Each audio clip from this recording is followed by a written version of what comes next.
Hello, everybody. Warm Wednesday for everyone. Here in Ireland, it's warm. In UK, it's warm. In France, it's more than Very warm. here's So, not warm. It's 15. yeah, so good to have you all here with us today. It's a pleasure to be with my friends, Charles and Silvia. And today we will talk about moral perfection.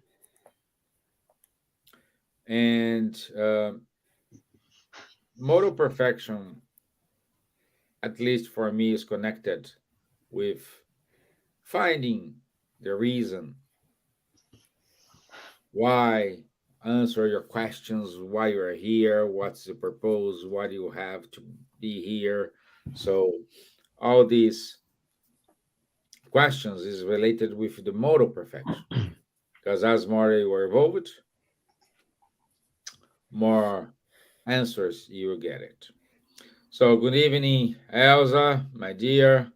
Camille Brilla, thank you for being here with us and our other friends. So, good evening, Silvia. Hello, good evening.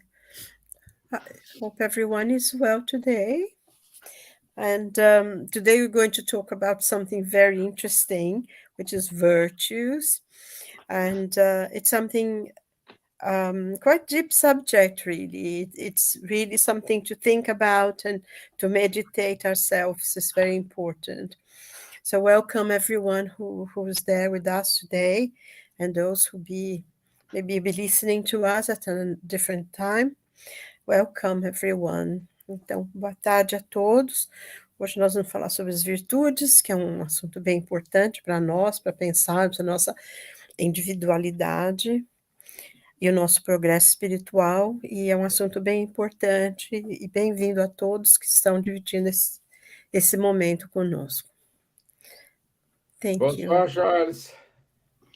Bonsoir Stevan, bonsoir Silvia, bonjour, bonsoir à tous. Très heureux d'être de nouveau parmi vous ce soir. Merci pour votre fidélité. Aujourd'hui, on va essayer de vous parler de la perfection morale. Hein. C'est l'objectif vers lequel on peut se diriger. Hello, good evening, Steven. Good evening, Silvia. Good morning, good afternoon, good evening, everyone. Very happy to be here again with you today. We will talk a little bit about moral perfection, which is, let's say, the direction we should try to follow. Good, good. Thank you. Thank you. Let me show the video because our video today it's about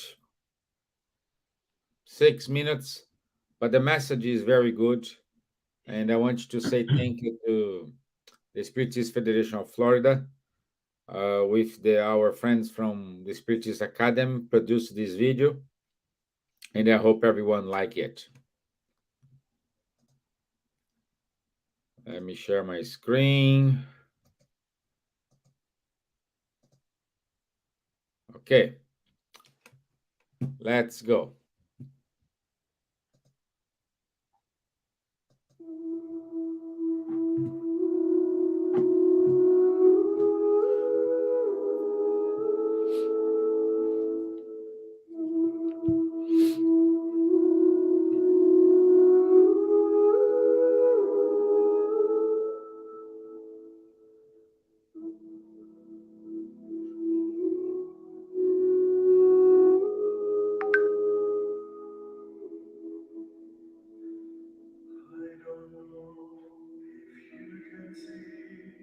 Changes that have come over in these last few days.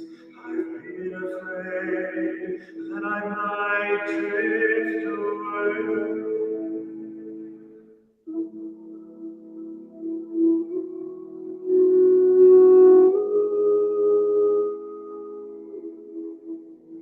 So I've been telling old stories, singing songs that make me think about where I came from.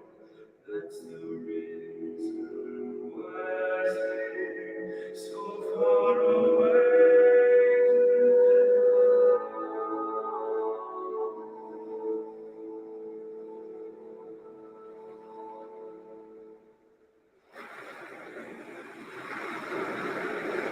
Porque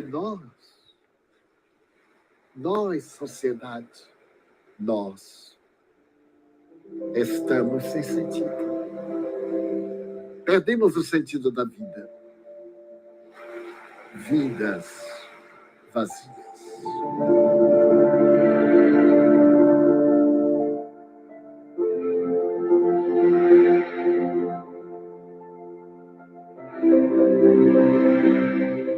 A maioria de nós expulsou Jesus do coração. Adotamos condutas materialistas como mecanismos de fuga por falta de coragem de enfrentar as vicissitudes modernas.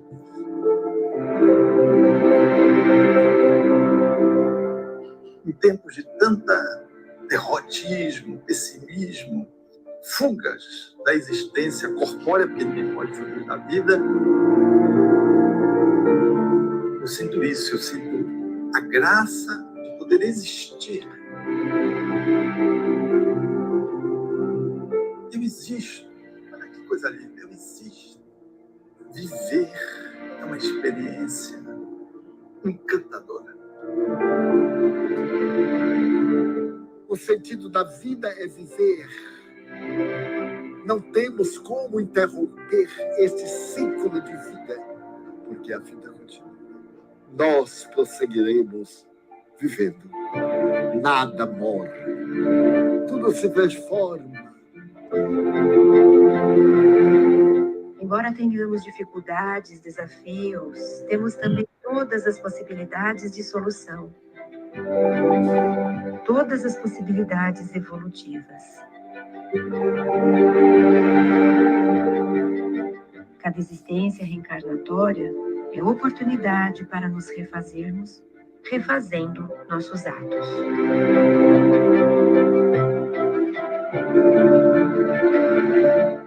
Transformarmos as dívidas em dádivas. Imprimirmos sentido ao nosso tempo e garantirmos que cada escolha, cada passo, seja pleno, rumo a esse grande movimento de autoaperfeiçoamento. Eu, você, se sairmos do universo, fica faltando alguma coisa. Fica faltando. Se Deus nos criou, nós somos uma graça, nós somos uma experiência. Vou usar aqui uma força de expressão, somos milagres.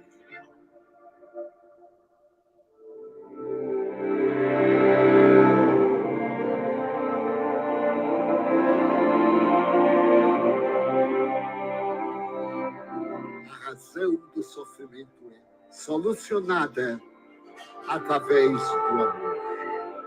O amor dilui todo e qualquer sofrimento. É a luz que brilha em a noite terrível da solidão. Now I'm sitting here before the fire, the empty room, the forest quiet, the flames that couldn't get any higher. Well, they've withered now, they've gone. Convidamos você a pensar em Jesus. Agora, nesses dias tumultuosos, e encher o vazio existencial de trabalho em favor da vida que a todos nos honra.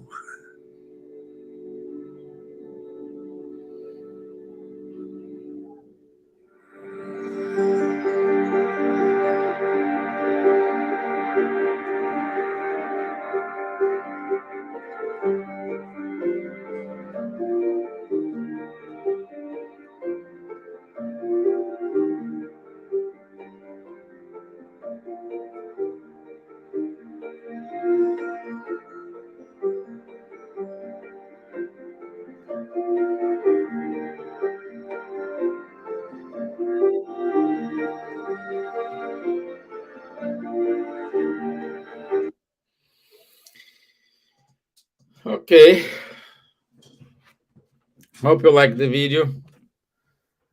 Even though it's in The audio is in Portuguese, but it's a good translation, and it's worth to share it with everyone.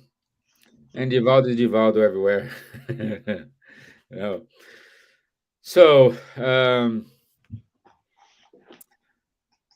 when we talk about moral perfection, it is the improvements we need to do by ourselves. Nobody will evolve on my behalf.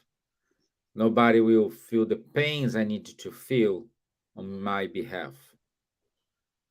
It's my problems, my pains, my perception of the world, not your perception of the world. So I needed to face those challenges. This is what I'm here for. This is what you are here for. And we need to improve ourselves every day, learning the lessons. Which lessons? The lessons of virtues, like Silvia said at the beginning when she introduced the talk today, the virtues. And we will talk about these virtues today, but I like to start this and ask for you, Charles. I said perfection. What does human perfection consist of?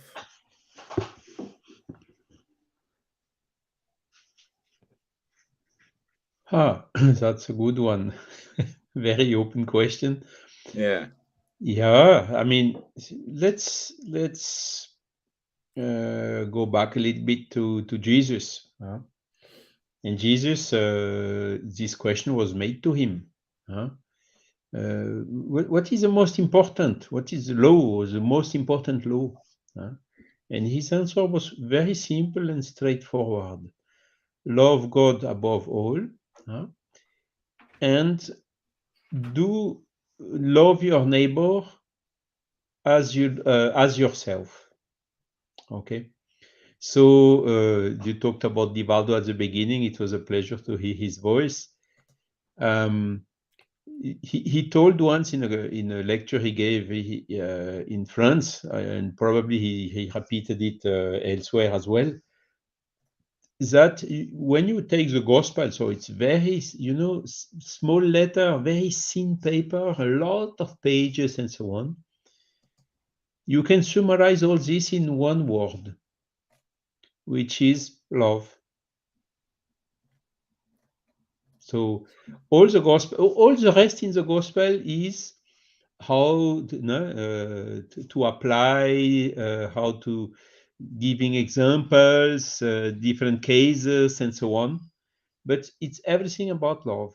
So clearly, I mean, the human perfection is when we can fulfill for the human who can fulfill the law of justice, of love, and of charity in his most biggest extent. That is what we could summarize up for the moral perfection. Then, of course, we can, but okay, let's stop here. Let's wait for the next questions to go more in detail. Thank you, Charles. Thank you. My dear Silvia, since we start to talk about the virtues, because we cannot love just following the same train of thought as Charles. When we talk about love, we cannot have love without having virtue. And what is the most meritorious virtue we have? Wow, that's a big question. Well, love is, I think, for us to, I think love is like a level to reach. In the Gospel according to Spiritism, in chapter 17, There is a quote from Matthew, which comes from the Sermon on the Mount, which are the most beautiful words ever said in the human race. And he's quoting from Jesus, and he says, "But I say unto you, love your enemies, bless them that curse you, do good to them that hate you, and pray for them which spitefully use you and persecute you. For if you love them which love you, what reward have ye? Do not even the publicans the same? And if you salute your brethren only, what do you more than others? Do not even the publicans so? Be ye therefore perfect, even as your Father which is in heaven is perfect." So this is from Matthew 5, which is the beginning of the Sermon on the Mount. So I think what Jesus is saying here is what we need to do in order to become that person who learns to love. And I think we have many good qualities. This person will say, we have many good qualities, but sometimes we have so many bad qualities as well that they seem to outweigh one on the other. And, they say the greatest of virtues to one is kindness without any interest in getting it back. And I think, if we think about those words that Jesus says, love your enemies. So it's very difficult for us to love our enemies, because people who hurt us, even though we might not hate them, but that feeling of hurt sometimes it stays with us, and it's not a very good feeling. And then he says, bless them that curse you, that mistreat you, that do things that are hurtful to you, and pray for them who do that. And then he says, those who persecute you, you pray for them. And then he said, because, he talks about the publicans, but we talk about, isn't that what everybody else does? They only love those who love them. So if we wanted to be a good person, a virtuous person, we needed to have something more than everybody else. And I think that's the recipe, and it's very interesting as well, because in the gospel, according to Spiritism, they explain, the spirits teach us that in the point in which we find ourselves, most of us anyway, I'm sure there are other people who have already reached that certain level, that is, we find it very difficult to forgive people, to forgive our enemies. And what he recommends is pray for them. And it's the same thing as Jesus said. Pray for them. Do not wish them any harm. Do not be happy if something bad happens to that person. And if they try to become friends, make no objection. Try to open your heart and be friends with them again. And I think this is easier for us to reach that kind of level. We can always pray for someone who we find that is uncaring, doesn't care for us, or only asks us for things when they need something. Otherwise, they completely forget us. All those things that usually hurts us, because we feel devalued. And I think that's another thing. We should never allow anybody to makes us feel devalued, because as children of God, we have our own value on ourselves, and we should hold on to that. That's other things as well that we need to learn. And I think when we are able to come out of ourselves and pray for someone who has hurt us, or try to see a different point of view. I remember when I was young, when I was a teenager, One day I came home and I had a discussion with someone from school, and my mother said, well, maybe she wasn't very happy. Maybe something happened to her. And that's why she was rude to you. You shouldn't really take to heart. You should really pray for her. And that maybe tomorrow she'll be all right. She'll be happier. And I remember I was furious because I thought that my mother always saw somebody else's point of view. Because, but she was one who said that. But she would always say, yes, but maybe something happened, maybe they were unhappy, maybe they were very worried about something, maybe they're not feeling very well. And I could feel that, oh no, there she goes again, always seeing the other person's point of view. But now I think that I was able to have such a lesson. And it's exactly what the Spiritist doctrine teaches us, what we read here, moral perfection in the pray for the person. Give, if you have some part of goodness, give it. If you are able to do something good to someone, do it. Don't expect anything in return.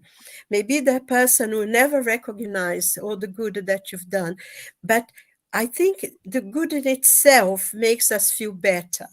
When we do something that good. I mean, silly things like you stand up in a train, in a tube, to give a seat to somebody else. It's a silly thing. But for that person who's sitting, maybe sometimes means a lot. Not for us, but you feel good that you've done some good action. When we are able to, say someone is being said something to you and you can, oh, it's all right, don't mind, they probably in one of those funny days, and please God help them, and I think when we do that, we are able to slowly is to learn, then we are learning to love. But it's those little steps, and never really expect anything in return, because do good for goodness sake, doing it anyway. And if you only have return that's not so good, it's okay. We all give what we have. I think somebody make a point today about this. We only give what we have. We cannot give any, we can't demand that people do other things. So I think virtues, we work on them. And I think just to finish here, I made a note here of what that goodness is. The virtue is to be good, charitable, hardworking, sober, and modest. And the duty, do the happiness of your neighbor, and help others. Because he says the true spiritist is recognized by his moral transformation and the effort that he makes to dominate his bad instincts. So I think this is it's like Jacob's ladder. We slowly, we do one thing at a time, and eventually you'll be able to give that love that Jesus talked about, that is all transforming. But it's little things. It's a prayer to someone. It's help open a door for someone, give a smile to someone who's looking a bit, walking in the street as if they have the weight of the world. Just say, give a smile, say hello, just get them out of that. Sometimes it's easy to do that. So eventually we will be the people that we are. We will be who we are, a child of God, and an enlightened being. I don't know if I answered the question, but that's how I felt it. Yeah, you did. You did. Thanks. You did, my dear. And it is. My 2 cents is. I think when you do all this together, we do the charity, but that the true charity, not the charity. Okay, I will do this in exchange of that. No, you do that, the action. You do the action. The action could be giving money, console someone, help someone. The action of charity, when you do from your heart, because it is another person you are willing to help. Perhaps is the time we exercise the love, we exercise the uh, uh, uh, uh, uh, all the virtues together, because sometimes we need to help our enemies. Sometimes we need to do something for them. And um, that's why Kardec said, without charity there is no salvation.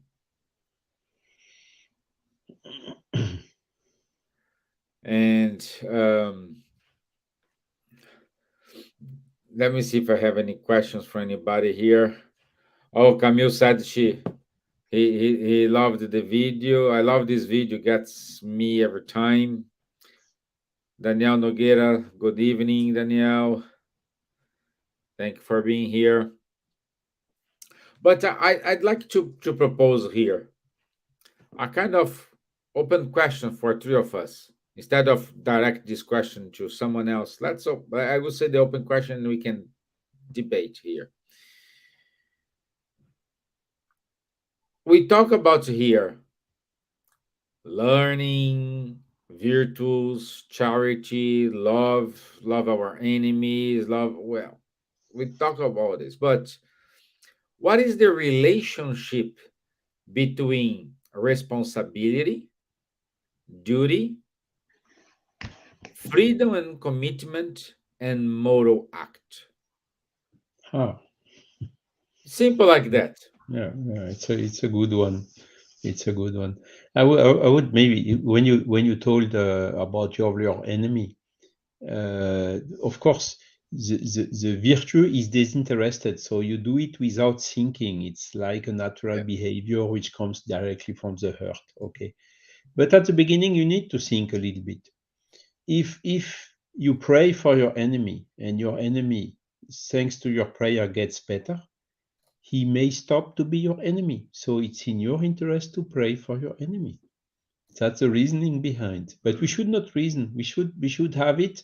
Once we understood this, okay, so just let's do it. Love anyone, even the enemies.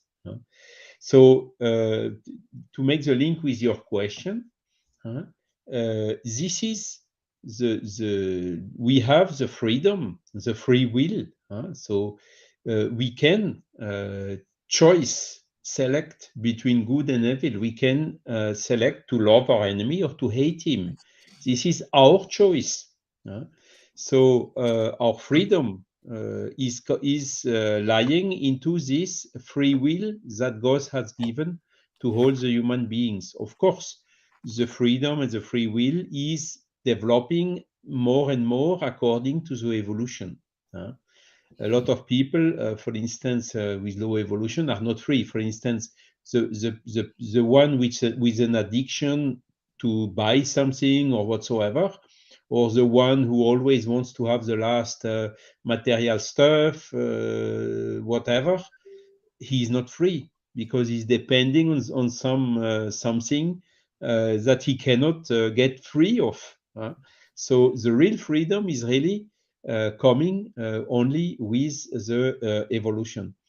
But this free will is not for free, I would say so, because we are free to do whatever we want, but we are also responsible for what we have freely chosen. If we have freely chosen, we are responsible because we have chosen it. We cannot blame anyone or else. The responsibility is fully ours. So this is also a goodness to know that the responsibility, we cannot avoid escape from the consequences of our choices, and that the freedom goes with the responsibility. So this helps in developing our freedom, our free will towards the good. Huh? Because even when we do something good, we are also responsible for having doing something good, and our conscience will make such that this is uh, answering us. So Kardec also was an educator, and he told that education is more than just instruction. Instruction is to learn to calculate, to learn languages, grammar, and so on. So this is instruction. But education is to give the good habits. Is the art of giving the good habits. And this is then also a fundamental part for developing the principle is the children. We are responsible for the education of the children who has been how to say put in our hands, and we should really educate them in this way, freedom, but also responsibility for what we have done, duties which are good habits that we acquire through the thanks to the education, and this at the end is we are when we are committed with, of course, we are more and more behaving in the goodness. So it's everything linked together. Hmm. Yeah, yeah. Um, I'm not like smart than you guys, but I I like to read what the Spirit said to Kardec. This is in the question 636 of the Spirit's book. God's law is the same for everyone, but evil depends particularly on the desire one has to commit it. Good is always good, and evil is always evil. Whatever a man's position may be, the difference lies in the degree of his responsibility.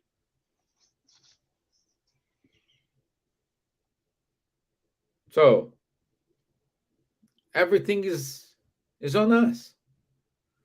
At the moment we do an act, we know what is right, what is wrong. We have this because the God's laws, it is in our conscience. We know. If you want to keep going on that action, it's our responsibility. And for every action, you always have a reaction.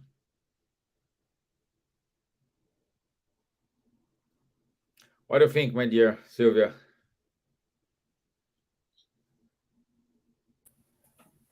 Yes, I mean, just remembering something that Charles said, that um,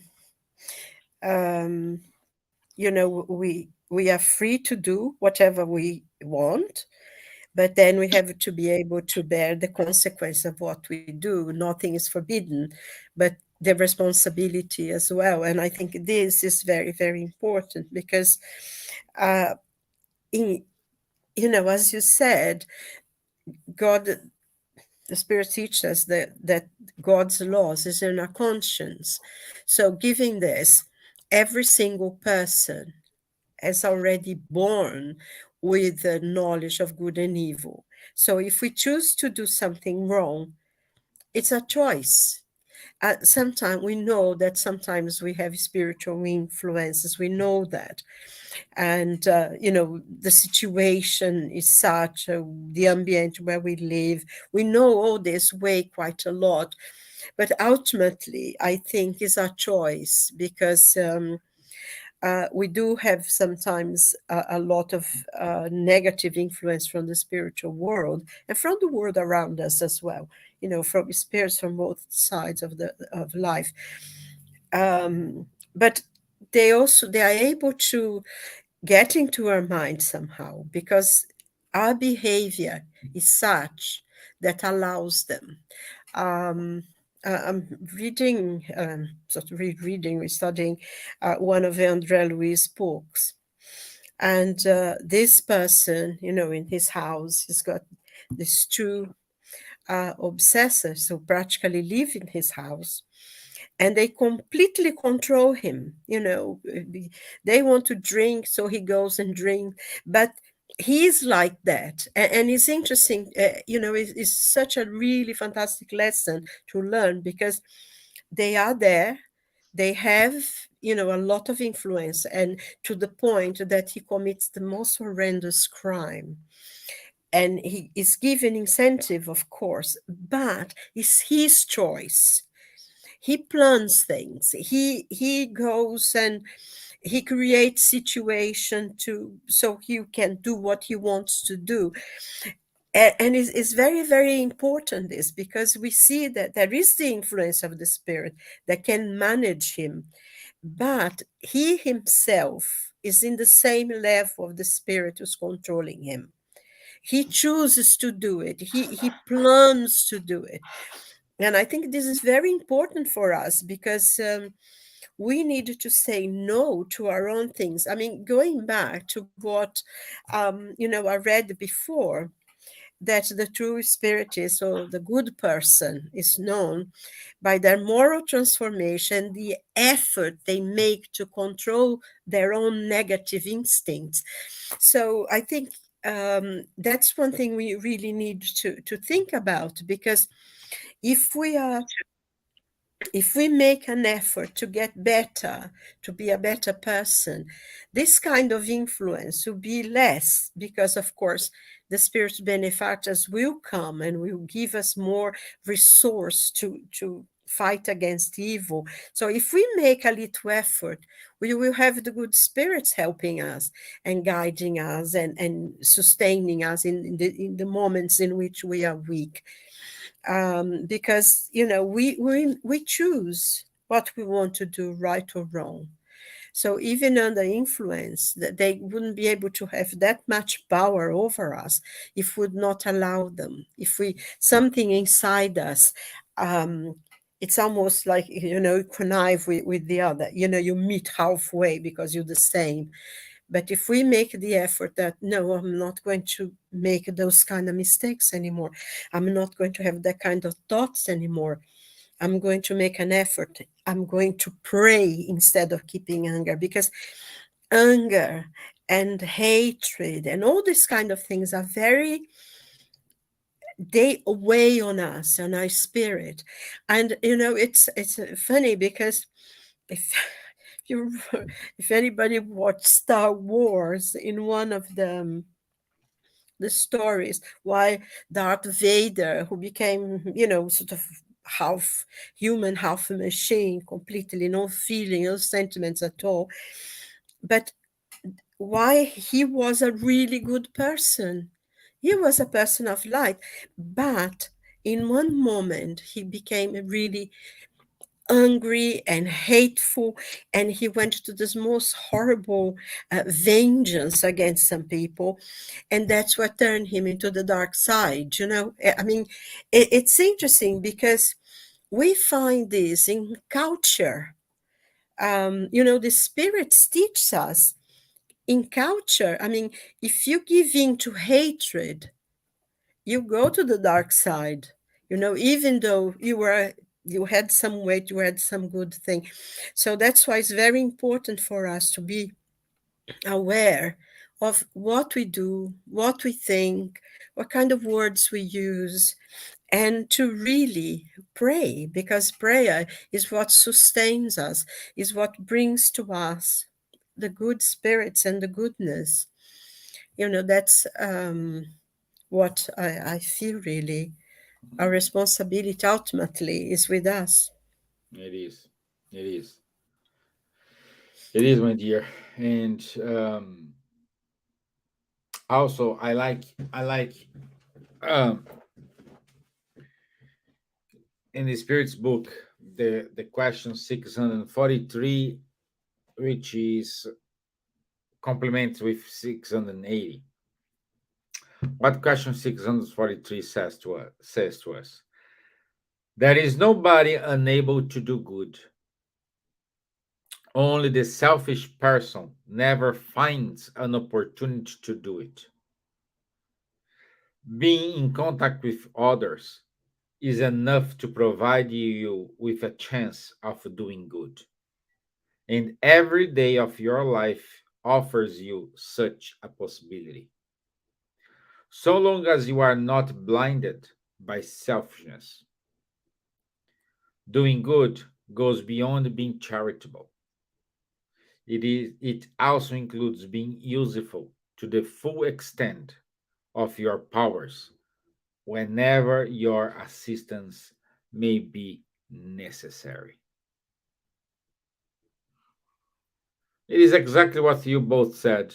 I just like to put this now in the words of the spirits, just to corroborate what we are saying here. And we do have a question here from Camille. Uh, let's do for you, Silvia. How long it takes to achieve perfection? Oh, I think Charles can join in as well. It takes as long as we it takes as long as the effort that we make to be better. It doesn't have a stipulated time.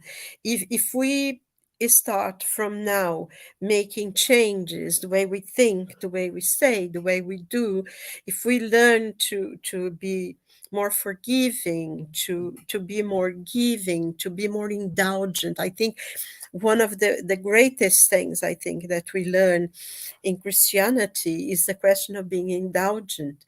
Like the gospel teaches us, be indulgent to others and be hard on yourself. And like Jesus said, we are so able to see the little speck in somebody else's eyes, but we cannot see the huge one that we have in our own. And I think to be indulgent, to see the other person's point of view, to try to do good as much as we can, and also to read it, study, to learn new things, and to reach out to help and um, to be a person that is giving and indulgent. This word weighs very much on me because sometimes I'm not that indulgent. So I think, like he says here in the gospel, forgive others, because if you wanted to be forgiven, forgive others. And I think, though, like I said before, I don't think it's overnight. It's step by step. Every decision we make, be aware of what we do, and it will reach the point of enlightenment, because the light is already within us. Is a kind of taking all the stuff that's in covering it to uncover our own. So I don't think there is a time, but each person creates their own opportunities to achieve. And of course, the more we work on being better, the better, the earlier we reach there. But some people reach faster than others. But there is one thing, I think, that given that God is merciful, that we may take millennia, and we know that many spirits take millennia, but there is only one way, light.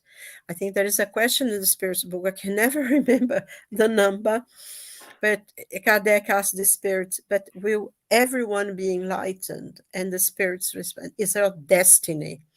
So doesn't matter how long it takes, we will be enlightened because we are light already. But each of us will take the time required that we need, that we make for ourselves. I don't know if Charles like to Yes. add So something different.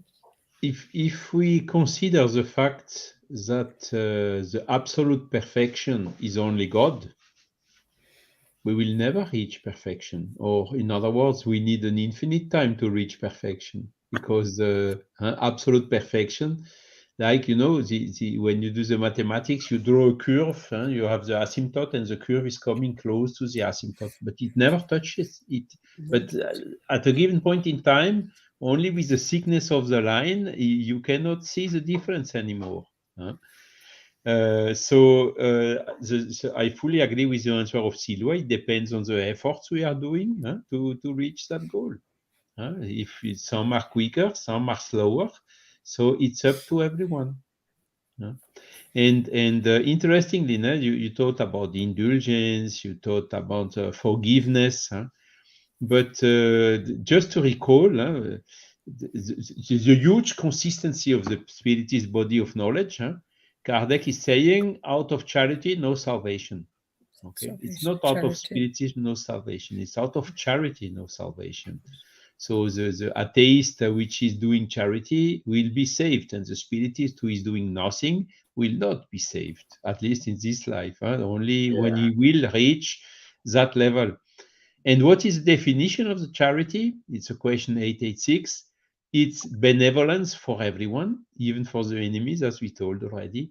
Indulgence, as you just commented, Silvia, for the imperfection of our neighbors, because we also are not, we do not, the absolute perfection is only God, so we all have still some imperfection. So without indulgence, how can we live together?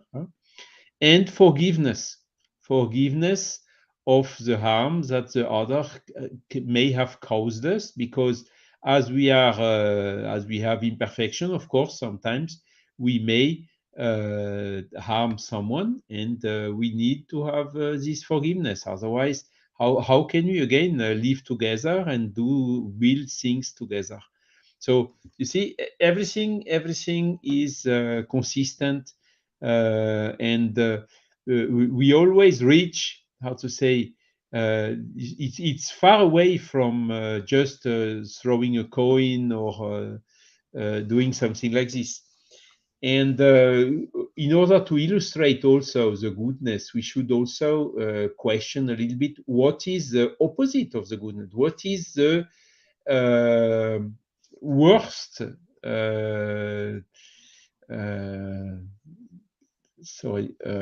what is the worst imperfection? And the spirits are answering selfishness and pride. So selfishness is exactly the opposite of the charity, isn't it? And there is a word, I was reading again this chapter 12 of the book 3rd of the Spirit's book about moral perfection, which is the subject of today. And I did not count, but it's one of the words which most come in the answers for the Spirit is disinterestedness. So disinterestedness does not mean you don't care. Disinterestedness means you do without awaiting any reward, anything back from what you have done. And this disinterestedness is something also very important. And what is exactly the consequence of the selfishness is the personal interest. Me first. Me, why me? Because pride and so on. So I do things that will benefit me first.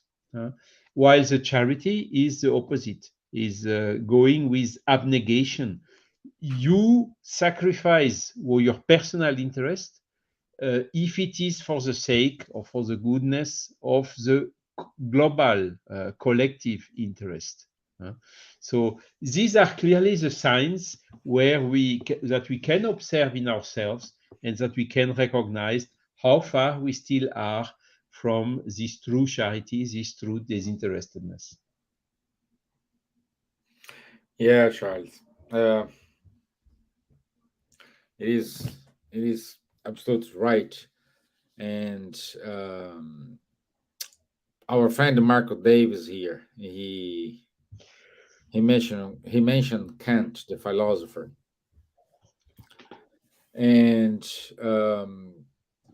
it's good to thank you for mentioning him, Marco, because then we can go support what we are saying here, not just in Kardec, but what the Spirit has said, because Kant, he believed that the shared ability of humans to reason should be the basis of morality. So, freedom for him is the base of morality. And this ability takes the reason for the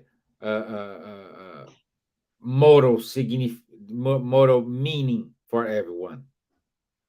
And also, he believed that all humans should have the right to common dignity and respect. In other words, is exactly what Charles said to us right now. It's freedom. So there is no right or wrong. It's simple.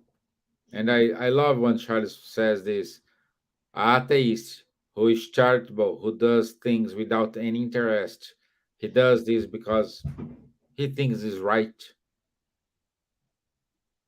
He's, let's say, he's saved. A spiritist who goes to the spirit center every day, do the gospel to home, do everything, but is not charitable. At least now one won't be saved. It is the freedom of think, the freedom of choose your own ways, the freedom of choose the battles you want to take. It's up to you. And Steven, there is also another subject linked to it, is autonomy and the heteronomy. Exactly. Yeah, but this is Kant. This is Kant. Kant is the basis for the autonomy. Yeah? Exactly. You do good for doing good. You don't do good to go to paradise or to avoid going to hell. Yeah. This is heteronomy is like this. You have, I don't know, le bâton et la carotte, as we tell in French. You have the stick and the carrot on the other side. The carrot to attract you to the path, and the stick if you don't do what they ask you to do. So this is definitively heteronomy, and it induces you to do it for the interest of not getting the recompense and avoiding the punishment. Whilst the autonomy is exactly the opposite. The autonomy is you do good for doing good because that's it. With your free will, without awaiting anything in return. This is, and the true, the how to say, the world where these pure spirits are living is absolutely fully autonomous. The heteronomy is still a characteristic of our earth, of the most of the traditional religion, of also management style, of the people giving rewards and making blames on the other side. But this is part of the past. The human being more and more is not motivated by those type of procedure anymore. Is more motivated by the autonomy. When you give a task to someone, you give the instructions, you give all what is necessary for fulfilling the tasks, and then you let the people do it freely. And this is what most of the collaborators today are looking for. Exactly. I think going from what you said, Stevan, as well, it always reminds us that Jesus said, not all those who says, Lord, Lord, will enter the kingdom of heaven, but those who do the will of my Father who's in heaven. And I think this is a very important thing, because the whole thing of trying to be kind and forgiving and not having hatred or desires for vengeance and giving good in if you receive something bad, give good, in, as reply. It creates this, I think, because the kingdom of God is not something that you're going to achieve, but is to build the kingdom of God on earth, to make earth the kingdom of God. Yeah. you know, and that's the aim. Is it's not for us to go to heaven, but to create heaven on earth. That's why, you know, we try to be good and to be forgiving and loving and charitable and indulgent and virtuous, Yeah. because the people who are truly virtuous, as they say, they don't know it. They don't know it. They just do it for, you know, like as Charles was saying, you know, we do it. But those who are truly virtuous, they don't know that. They just do things because that's how they are. There is no reason to doing it. Yes, and that's, I think, what we need to do, you know, to achieve that. Yeah. Yeah. Yeah. Thank you, Marcos, for mentioning Kant and allow us to talk a little bit about autonomy and autonomy. This is something very, very present in our life here, and perhaps we can talk more this in upcoming shows. So,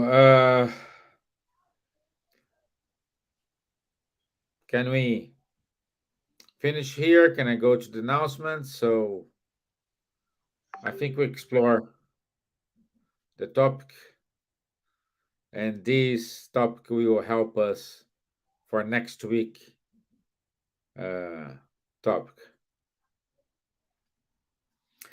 Thank you, Camille. Camille said yes. Thank you. Thank you for the discussion. Thank you, Camille, for being here with us.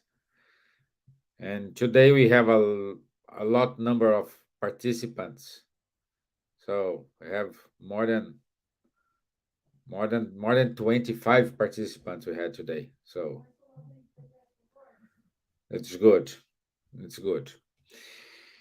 Okay, let me share my screen here. Next week, the topic. Oh, I didn't change the date. Sorry. So next week it is 7th of June. So not 31st. Next week is 7th of June. And the topic of next week it is racism. It is one of the topics of the moment. We are seeing a lot of episodes of racism elsewhere. I am not pointing the fingers here, so we will talk about this topic next Wednesday. Okay, so it's not 31st of May. Next Wednesday is 7th of June. Okay, so the philosophy, the study of Spiritist philosophy. Our friend Fabrício Assunção, he organized the group for this study. So please contact him if you want to be part of the group. Every Saturday, Guilherme Dias, Munir, Gariba, and Charles, they hold a Medium's Book online course. It's take place at 10:30 a.m. London time. The details and how to access to this course you have on your screen. Also, every Monday, our friend Bon Paris, she's giving the stud at 8 p.m. from the book Astral City, No Solar. And Rafael Caldas and Faye Waddington, they have every other Tuesday at 8:30 p.m. London time, conversations on mediumship. And this is it from us today. I hope you enjoy. I hope you like it. Again, if you want us to talk about a specific topic of something, tell us. Write to us an email. Write to spiritismireland@gmail.com. Spiritismireland@gmail.com. And it will be a pleasure for us to talk about topics you would like to be addressed here. So, my friends, again, it was a pleasure to have you all here with me. Good night. And thank you for the opportunity. and Cardiac Radio for the opportunity to gave us to be here as well. Merci, Charles. Obrigado, Silvia. Thank you. Thank you very See you much. tous. Thanks all the best. Bye. Have a good week, Bonsoir, everyone. God bye-bye. bless. Have a good week.